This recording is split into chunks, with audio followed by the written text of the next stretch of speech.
अपनी शादी से मुतालिक झूठी खबरें फैलाने वाले यूट्यूबर्स, ब्लॉगर्स और टेलीविजन चैनल्स पर अदाकारा फिजा अली बरहमी का इजहार करते हुए इन्हें मशवरा दिया है कि वो उनकी नहीं बल्कि अपनी बहनों की शादी की फिक्र करें। फिजा अली ने इंस्टाग्राम पर मुख्तसर वीडियो शेयर की, जिसमें इन्होंने अपनी शादियों से मुतालिक फैलने वाली खबरों, वीडियोस और तस्वीर पर बात की और कहा कि आए दिन उनकी शादी से मुतालिक गलत खबरें फैलाई जाती हैं। अदाकारा का कहना था कि वो काम के सिलसिले में लंदन या न्यूयॉर्क जाती हैं तो यूट्यूबर्स, ब्लॉगर्स और यहां तक कि बड़े बड़े टेलीविजन चैनल्स भी उनकी शादी की खबरें फैलाना शुरू कर देते हैं।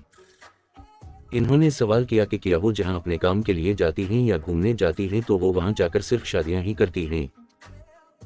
फिजा अली का कहना था कि उनकी शादी से मुतालिक ऐसी झूठी और मनगढ़ंत खबरें फैलाने वालों को ये बात याद रखनी चाहिए कि उनका ऐसी झूठी अफवाहों से दिल दिखता है और इन्हें परेशानी होती है।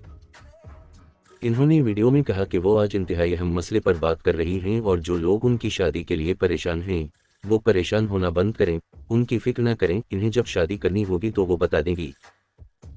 अदाकारा का कहना था कि उनकी शादी के लिए बाज़ लोग इतने परेशान हैं कि शायद इन्होंने उनका जहीज भी जमा कर ली होगा। फिजा अली ने शादी की झूठी खबरें फैलाने वालों को करारा जवाब दिया कि वो उनकी नहीं बल्कि अपनी बहनों की शादी की फिक्र करें, वो जब शादी करेंगी तो सबको बता देंगी। इन्होंने सबसे सवाल किया कि वो इन्हें क्या लगती हैं, क्या उनसे मुतालिक खबरें फैलाने वालों को लगता है कि इन्हें तकलीफ नहीं होती होगी। अदाकारा ने सबसे दरख्वास्त की कि वो उनकी शादी से मुतालिक खबरें फैलाना बंद कर दें, इन्हें जब शादी करनी होगी तो वो सबको बता देंगी।